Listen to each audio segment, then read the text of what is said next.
nom est Francine Rainville. Je voudrais vous parler d'un magnifique projet. En fait, ça se passe juste un peu plus bas. Juste pour vous situer, présentement, j'ai les 2 pieds à Victoriaville. Mais juste là, l'autre côté du chemin, la petite maison jaune, c'est chez nous et c'est dans la municipalité Saint-Christophe d'Arthabasca. Là, moi, ce que je voulais faire, c'est un poulailler collectif. Et puis, je voulais que ce soit plutôt avec les voisins. Un projet solidaire, c'est comme une semence, une graine. Il faut la mettre en terre puis l'entretenir, la cultiver. Quand on se regroupe, c'est la force du groupe, c'est que ça permet à tout le monde. Un a les connaissances, l'autre a le temps ou des disponibilités. J'avais une petite idée, moi, en arrière de ça. C'était, oui, on voulait avoir des œufs, mais bien plus que ça. On voulait, mon conjoint et moi, André et moi, un peu créer un voisinage qui faisait bon vivre, où les gens communiquaient davantage ensemble, partageaient, puis s'entraidaient. Notre poulailler a maintenant un nom.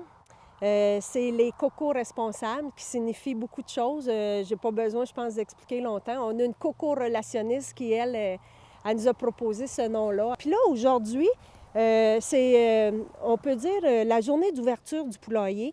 Puis on a profité avec les voisins qui ne font pas partie non plus du projet, des invités pour faire une fête de voisins.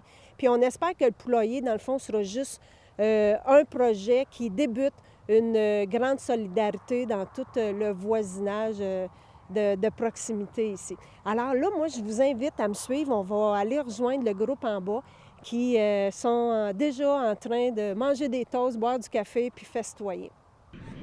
Des belles d'eau chaude, des belles d'eau chaude, go, go, go! Si tu me donnes la permission, c'est dur à faire pondre. C'est pas gagné. Pas gagné. Bien, Alexa, on va aller nourrir les poules. Pour nous, c'était important d'embarquer dans ce projet parce que c'est fun pour intégrer la vie de Victoriaville. Ça fait 1 an qu'on a déménagé ici. Puis ça aide à trouver un réseau social, puis de connaître les gens. Mais puis aussi pour les œufs, c'est fantastique pour les enfants. Pour moi, c'est important que les œufs proviennent de poules de qualité et que les poules soient bien traitées. Donc, c'est le projet idéal. Oui, c'est ça. Moi, j'avais aucune connaissance de la science des poules. Ça fait que, comme André et Francine étaient des experts dans la matière, je me suis dit, je vais me joindre à eux pour apprendre comment ça fonctionne, les poules. Puis, ça me donne l'occasion de connaître mes voisins un peu plus parce qu'on les voit régulièrement, on se salue quand on prend des marches. Et puis, on s'est dit, ben tiens, on va faire quelque chose ensemble.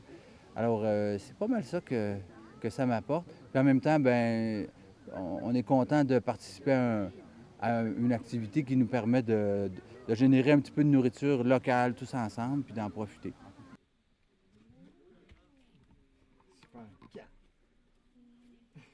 En fait, nous, on est super excités de faire partie de ce projet-là parce que ça nous donne la chance de partager ce projet-là avec des gens qui ont les mêmes valeurs que nous. Se monter un réseau social aussi qui partage nos valeurs aussi. C'est ça. Puis en plus, on est à proximité, donc moins de 5 km. Et vu qu'on prend beaucoup le bio local pour tous, ben, on trouve ça le fun de faire partie d'un super projet où il y a plusieurs familles et qu'aussi on peut montrer à nos enfants que de manger bio local, ça se fait.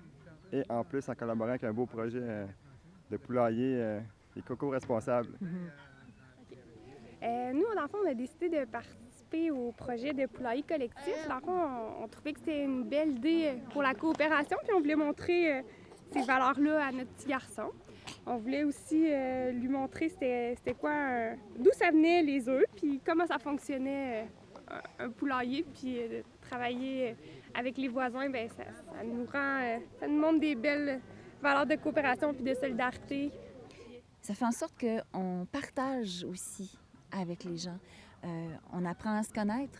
Nos voisins de gauche, de droite, on les connaissait pas avant, ou si peu. Mais là, tout à coup, tiens, on fait, comme aujourd'hui, une fête de voisins, mais on apprend à être solidaires les uns des autres. C'est une façon de vivre. Et moi, je pense que, ultimement, c'est ce qui va nous sauver si la planète va pas bien. Nous, on va déjà avoir un réflexe de travailler ensemble et d'une façon saine et en équilibre. Les micro-initiatives locales comme ça, c'est peut-être une des façons de contrer effectivement le gigantisme de l'industrie agroalimentaire qui est rendu qui ne pensent qu'au profit, qui ne pensent qu'à conquérir des parts de marché et qui oublient l'essentiel, c'est que ça doit nourrir le monde. Puis aussi de voir les sourires des gens quand ils viennent voir les poules. Pour nous, c'était bien ordinaire, mais on se rend compte que pour d'autres gens, ça rend les gens heureux. C'est correct, c'est le fun.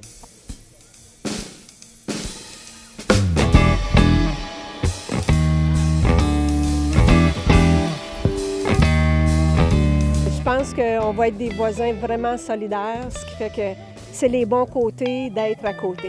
Est-ce que je vois tout le monde? Je vois les poules, les visages de tout le monde. Allez, les cocos responsables!